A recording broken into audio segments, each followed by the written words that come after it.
दोस्तों, आज हम कहानी सुनेंगे सुभद्रा कुमारी चौहान द्वारा लिखी गई गुलाब सिंह। ये कहानी एक देश प्रेम की कहानी है। आइए शुरू करते हैं।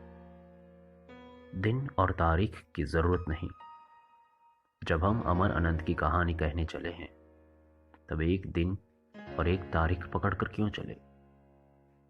उसके घर में पिता था, माँ थी, बहन थी, वो पूरे घर का दुलारा था। एक दिन की बात है, वो बीमार पड़ा। माँ ने उसका खाना बिल्कुल रोक दिया था, पर उसका बार बार कुछ खाने को मांगना छोटी सी बहन से ना सहा गया। बहन का जी न माना। वो चुपके से गुड़ और चने चुरा लाई और भैया को खिलाने चली। ये बात और है कि उसके बाद भैया का बुखार चढ़ा। इसके लिए ये माँ बाप का गुस्सा सहने को भी तैयार थी, और भाई ने भी वो गुड़ चने वाली बात किसी को न बताई, और बहन बताती ही क्यों। खैर, किसी तरह रोग बढ़ते बढ़ते खत्म हो गया। रोग गया और बहन की प्रेम की वो बात सदा के लिए भाई के मन पर छप गई। ऐसी एक नहीं अनेक बातें, बहन की, माँ की, पिता की, ये सारी बातें उसके मन पर छपी थी। वो कभी उनसे लड़ता झगड़ता भी, पर आंखों के आंसू और मन के रंग उसके अंत पर छपी तस्वीरों को ना धो सके और ना ही धुंधला सके। एक दिन ऐसी हवा बही कि मुरझाए हुए मनों में भी नई जान आ गई। एक हवा ऐसी होती है जो मुरझाए हुए पौधों में ताजगी ला देती है, और एक हवा ऐसी होती है जो मुर्दा मनुष्यों में नई उमंग भर देती है। ये उमंगों वाली हवा थी। बड़ा भारी जुलूस निकला।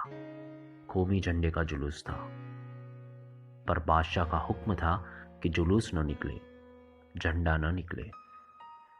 शहर में आतंक छा गया था। बड़ा जालिम था वो बादशाह।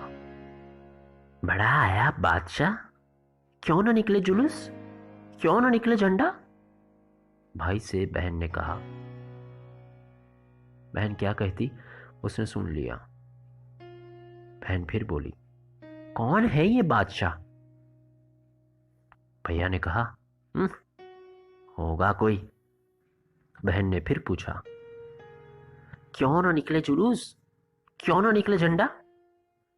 भाई कटु स्वर में बोला, हमारा देश बादशाह का गुलाम जो है, तब तो जरूर निकले जुलूस। हम जरूर फहराएंगे अपना झंडा। देखते हैं कौन हमें रोकता है। झंडे की तैयारी होने लगी। बहन ने अपनी पुरानी ओढ़नी फाड़कर झंडा बना दिया। लाल हरा रंग भी चढ़ गया। भाई ने उसे अपने खेलने के डंडे से बांध लिया। झंडा तैयार था। अब भाई झंडा लेकर चला।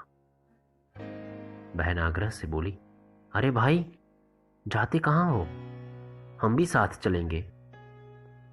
पर बहन, बड़ी दूर जाना है, तुम थक जाओगी।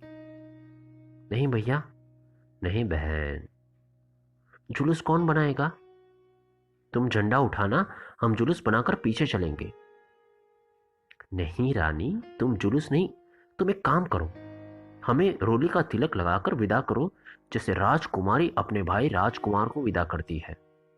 बहन ने खुशी की किलकारी के साथ ताली बजाई और दौड़कर थोड़ी सी रोली, थोड़े से चावल सजा लाई। थाली में एक दिया भी जल रहा था। भाई की आरती उतारनी थी। मुंह के चारों तरफ घूमती थाली एक आभा मंडल बनाने लगी। उसने देवी देवताओं के चित्रों में भी वैसा ही आभा मंडल देखा था। भाई के चारों तरफ वैसा ही आभा मंडल देखकर वो बहुत खुश हुई। बहन ने भाई के माथे पर तिलक लगाया, चावल बिखराए। तब भाई ने बहन के पैर छुए और विदा ली। बहन ने भाई के सिर पर हाथ फेरा और बलैया ली। अब वो झंडा लेकर चला। बहन दरवाजे पर खड़ी देखती रह गई। कहानियों की राजकुमारियां इसी तरह विदा करती थी और देखती खड़ी रह जाती थी। दूर तक भाई के लहराते हुए झंडे को जाते हुए देखती रही वो। बहुत दूर जाने पर बादशाह के सिपाहियों ने झंडे वाले को रोका। नहीं रुका, और बादशाह के सिपाहियों ने गोली चला दी। वो गिरा, झंडा उसके हाथ में था। गोलियां चल जाने पर किसी की हिम्मत की सड़क पर जाता और घायल को कोई संभालता, पर बहन ने उसको गिरते देख लिया था। न जाने क्यों उसका दिल पहले से ही कुछ धक धक कर रहा था। वो दौड़ पड़ी, अकेली दौड़ती जा पहुंची। भाई खून से लथपथ पड़ा था। पुकारा, भैया। भाई के प्राण मानो ये अमृतवाणी सुनकर लौट पड़े। बोला, तू आई, ये झंडा ले। बहन ने झंडा ले लिया, पर भाई चला गया।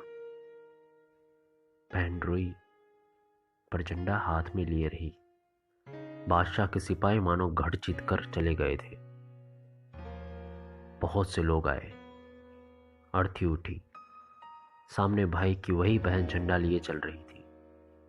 बादशाह का हुक्म था कि जुलूस नहीं निकलेगा, कौमी झंडा नहीं निकलेगा, पर जुलूस निकला, झंडा भी निकला।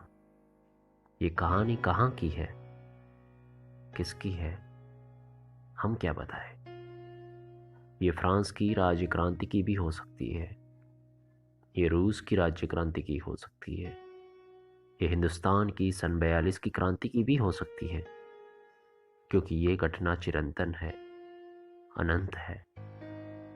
ये जैसे पेरिस में, मॉस्को में, वैसे जबलपुर में हो सकती है। जबलपुर में तो क्या उस वीर बालक का नाम गुलाब सिंह हो सकता है?